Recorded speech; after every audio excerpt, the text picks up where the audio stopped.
قال الله تبارك وتعالى في القرآن المجيد فأعوذ بالله من الشيطان الرجيم بسم الله الرحمن الرحيم اقرأ باسم ربك الذي خلق خلق الإنسان من علق اقرأ وربك الأكرم الذي علم بالقلم علم الإنسان ما لم يعلم قال النبي صلى الله عليه وسلم خیرکم من تعلم القرآن وعلمہ او کما قال علیہ الصلاۃ والسلام۔ ابھی میں نے آپ کے سامنے قرآن کریم کی چند آیتیں پیش کی ہیں اور ایک حدیث جس کو اللہ کے نبی صلی اللہ علیہ وسلم سے حضرت عثمان غنی رضی اللہ تعالی عنہ نے نقل کیا، اور پھر اس حدیث کو امام بخاری رحمۃ اللہ علیہ نے اپنی کتاب کے اندر بیان کیا۔ میں صرف سامع کی حیثیت سے آیا تھا، لیکن حضرت مفتی صاحب کا حکم ہوا، لہٰذا حکم کی تعمیل میں آپ کے سامنے آ گیا ہوں۔ دعا فرمائیے کہ جو باتیں میں کہوں اللہ اس پر ہم سب کو عمل کرنے کی توفیق عطا فرمائے۔ دیکھیے، ہم سب خوش نصیب ہیں کہ اللہ پاک نے ہم سب کو اپنی کتاب قرآن کریم کے پڑھنے کا، سمجھنے کا موقع فراہم کیا۔ اللہ کے نبی صلی اللہ علیہ وسلم کو جو سب سے پہلا میسج، سب سے پہلا پیغام من جانب اللہ دیا گیا، وہ تعلیم کے تعلق سے ہی دی گئی، اور تعلیم میں بھی وہ تعلیم جس تعلیم کا آغاز اور افتتاح اللہ کے نام سے کیا جائے، جس تعلیم کی شروعات بسم اللہ سے کیا جائے۔ تو الحمدللہ ہم سب اس تعلیم کو حاصل کر رہے ہیں جس تعلیم کی شروعات بسم اللہ سے کی جاتی ہے۔ اور جو حدیث میں نے آپ کے سامنے پڑھا، اس حدیث کے اندر اللہ کے نبی صلی اللہ علیہ وسلم نے فرمایا کہ تم میں کا سب سے بہتر انسان وہ ہے، سب سے اچھا انسان وہ ہے جو قرآن کریم کو سیکھتا ہے اور سکھاتا ہے، پڑھتا ہے اور دوسروں کو پڑھاتا ہے۔ کسی بھی قوم کو، سماج کو، سوسائٹی اور معاشرے کو اگر آپ چاہیں کہ وہ صحیح ٹریک اور صحیح راستے پر آ جائے،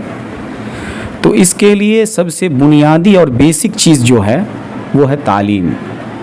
کسی بڑے دانشور نے کہا، education is the must powerful weapon which you can you change the world.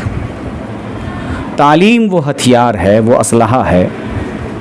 وہ ویپن ہے جس کے ذریعے آپ قوم کو، سماج کو، معاشرے کو اور سوسائٹی کو سدھار سکتے ہیں، اور اس سے بڑھ کر کے پوری دنیا کے اندر انقلاب برپا کر سکتے ہیں۔ لہٰذا آپ سب قابل مبارکباد کہ اللہ پاک نے آپ کو علوم نبویہ کے سیکھنے کے لیے منتخب فرمایا۔ آپ کا مقام بہت اونچا ہے۔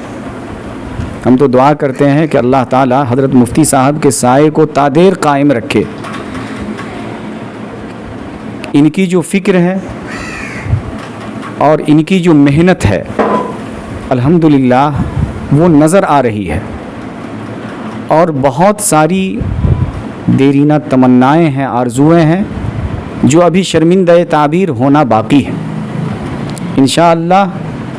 وہ بھی مکمل ہوں گے۔ یہ جو سلسلہ چل رہا ہے لڑکوں کے تعلیم کے تعلق سے، تو بہت سارے ادارے ہیں، بہت ساری چیزیں ہیں، سہولتیں ہیں، جگہیں ہیں، لیکن لڑکیوں کے تعلیم کے تعلق سے آج گارجین حضرات فکر مند ہیں۔ جو ماحول ہے، جو آب و ہوا ہے، اس تعلق سے کام کرنے کی ضرورت ہے، اور اس بیڑا کو حضرت مفتی صاحب نے اٹھایا ہے۔ لہٰذا ہماری دعا ہے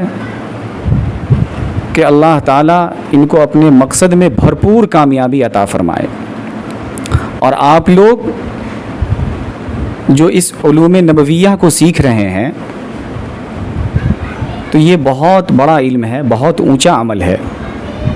اور آپ کا مقام بہت اونچا ہے۔ اللہ کے نبی صلی اللہ علیہ وسلم نے فرمایا من سلک طریقا یطلب فیہ علما سہل اللہ لہ طریقا من طرق الجنہ، کہ جو علوم دینیہ کو، علوم نبویہ کو سیکھنے کے لیے اپنے گھر سے نکلتے ہیں یا نکلتی ہیں، تو اللہ کے جو معصوم فرشتے ہیں وہ اپنے پروں کو ان کے لیے بچھا دیتے ہیں۔ وَأَنَّ الْمَلَائِكَةَ لَتَضَعُ أَجْنِحَتِهَا لِذَلِكَ الطَّالِبِ الدِّينِ وَيَسْتَغْفِرُ لَهُ مَنْ فِي السَّمَاوَاتِ وَمَنْ فِي الْأَرْضِ وَالْحِيتَانُ فِي جَوْفِ الْمَاءِ، حتیٰ کہ سمندر کی مچھلیاں بھی ان کے لیے دعائے مغفرت کرتی ہیں۔ ہم میں کا وہ شخص قابل مبارکباد ہے جو اس علم کو سیکھ رہا ہے۔ فَالسَّعِيدُ مِنَّا من حفظ القرآن الكريم وقام بتبلیغه ونشره بين العامة والخاصة وبين الأجيال الناشئة للمسلمين فالسعيد منا من لبى نداء القرآن الكريم۔ لہٰذا آپ سب کو اس کام کو پوری محنت کے ساتھ، پورے لگن کے ساتھ، ذمہ دار کی جو فکر ہے اس فکر کو سمجھتے ہوئے اس کام کو آگے بڑھانا ہے، اور جہاں بھی رہیں، جہاں سے بھی آپ کا تعلق ہو، آپ اس جگہ کی دوسرے ساتھیوں کو بھی اس کے لیے ایگری کریں، تاکہ وہ یہاں تک آ سکے، دین کو سمجھ سکے، قرآن کو سمجھ سکے، احادیث کے کیا معانی ہے، مفاہیم ہیں، مطالب ہیں، اس کو وہ صحیح طور پر سمجھ سکے۔ بہت سارا پروگرام یوٹیوب کے ذریعے سے میں دیکھتا رہتا ہوں، آپ لوگوں کا بڑی خوشی ہوتی ہے۔ بچیاں جو اسپیچ دیتی ہیں، بولتی ہیں بے باکانہ انداز میں، تو الحمدللہ بڑی خوشی ہوتی ہے، لیکن چھوٹا سا آدمی ہوں، میں دعا کے علاوہ کر کیا سکتا ہوں۔ اللہ تعالیٰ سے دعا ہے کہ اللہ تعالیٰ ہم تمام لوگوں کو اس کام سے جوڑے رکھے، اللہ تعالیٰ ہم تمام لوگوں کو سعادت دارین عطا فرمائے، اور حضرت مفتی صاحب کی عمر میں برکت عطا فرمائے، اللہ ہر طرح کے بلا سے، آفات سے ان کی حفاظت فرمائے، اور جس مقصد کے تحت انہوں نے اس ادارے کو قائم کیا ہے، اللہ اس ادارے کو دین دونی رات چوگونی ترقی عطا فرمائے، آمین یا رب العالمین، وما علینا الا البلاغ المبین۔